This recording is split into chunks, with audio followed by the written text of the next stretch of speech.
नमस्कार दोस्तों। भगवान देता है तो चप्पल फाड़ कर। यह कहानी एक सीधे साधे किसान की है। दोस्तों, कहानी अच्छी लगे तो लाइक करिएगा, चैनल पर पहली बार हो गया तो सब्सक्राइब करिएगा, अपने दोस्तों तक शेयर करिएगा और कमेंट में ज़रूर बताइएगा कहानी कैसी लगी। दोस्तों, चलिए शुरू करते हैं कहानी।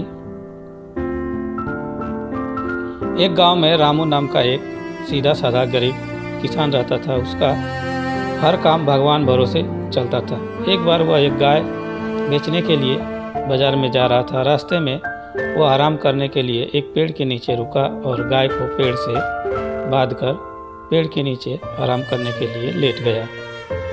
तभी एक गिरगिट पर उसकी नज़र पड़ी। गिरगिट ने अपने स्वभाव के अनुसार अपनी मुंडी ऊंची नीची करने लगा। रामू ने समझा कि यह मेरे मन की बात उतार गया है और यह गाय खरीदना चाहता है। यही सोचकर उसने गिरगिट से कहा, क्यों रे, क्या है? गिरगिट ने अपने स्वभाव के अनुसार मुंडी फिर हिलाई। रामू ने अर्थ लगाया कि यह गाय लेने का इशारा कर रहा है। रामू बोला, गाय लेगा? 30 रुपये की है। गिरगिट ने फिर मुंडी हिलाई। रामू समझा कि यह हाँ कह रहा है। रामू ने सोचा कि हाट बाजार में कहाँ भटकता रहूँगा, गाय ऐसे ही बेच देता हूँ। रामू ने पूछा, आज रुपए देगा या कल? गिरगिट ने फिर मुंडी हिलाई। उसने जो समझा वह यह था, अच्छा कल देगा, चलो कोई बात नहीं भाई, कल दे देना। फिर वह गाय को वहीं छोड़कर घर की तरफ लौट गया। रामू घर आया तो उसकी पत्नी ने पूछा, क्या गाय बेच आए? कितने रुपए में बिकी? लाओ पैसे दे दो। इतने प्रश्नों के उत्तर में रामू ने कहा, एक गिरगिट को 30 रुपये में बेच दी है, पैसे कल देगा। उसकी पत्नी ने पूरी बात सुनी तो वह दंग रह गई। वह बोली, तुम पागल तो नहीं हो गए हो? कहीं गिरगिट भी गाय खरीदते हैं और वह पैसे कैसे देगा? घर के दूसरे लोगों को जब मालूम पड़ा तो उन्होंने उसे खूब खरी खोटी सुनाई। फिर गांव में जिसे पता लगा हुआ भी उसकी हंसी उड़ाने लगे। लेकिन रामू पर किसी भी बात का कुछ असर नहीं पड़ा।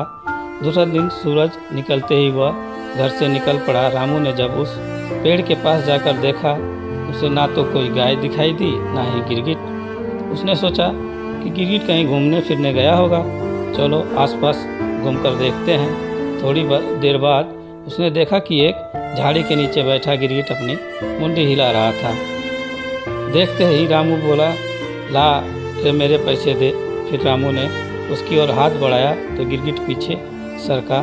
रामू जरा और आगे बढ़ा तो गिरगिट अपनी बिल में घुस गया।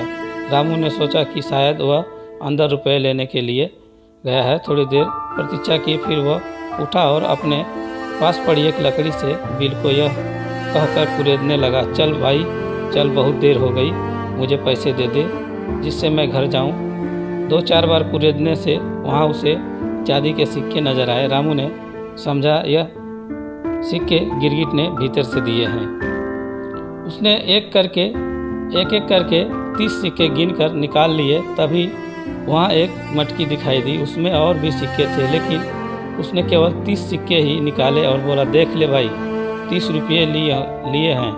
रामू ने फिर से मटकी को मिट्टी में छुपाकर अपने घर की राह पकड़ ली। घर जाकर सिक्कों को अपनी पत्नी को देते हुए उसने सारा सिक्का अपनी पत्नी को सुनाया, सारा किस्सा अपने पत्नी को सुनाया। उसकी सारी बातें एक पड़ोसी बड़े ध्यान से सुन रहा था।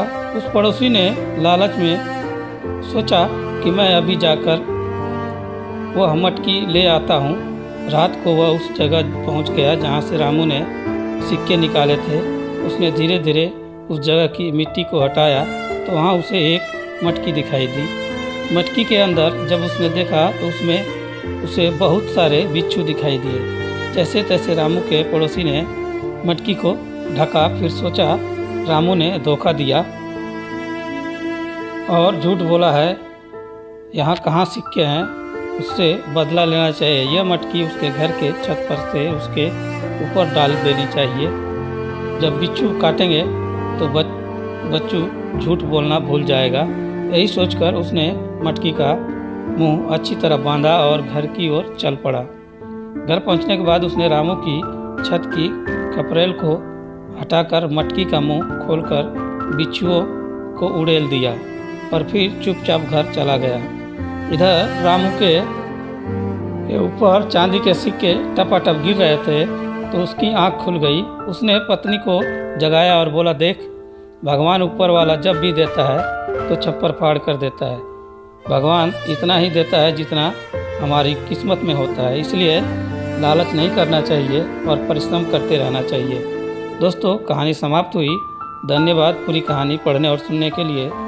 दोस्तों, कहानी कैसी लगी? अगर अच्छी लगी तो लाइक करें, चैनल पर पहली बार है तो सब्सक्राइब करें, अपने दोस्तों तक शेयर करें। तो दोस्तों, अगर कहानी अच्छी लगी तो कमेंट में ज़रूर बताएं कि कैसी लगी। दोस्तों, कहानी सुनने और पढ़ने के लिए धन्यवाद। नमस्कार।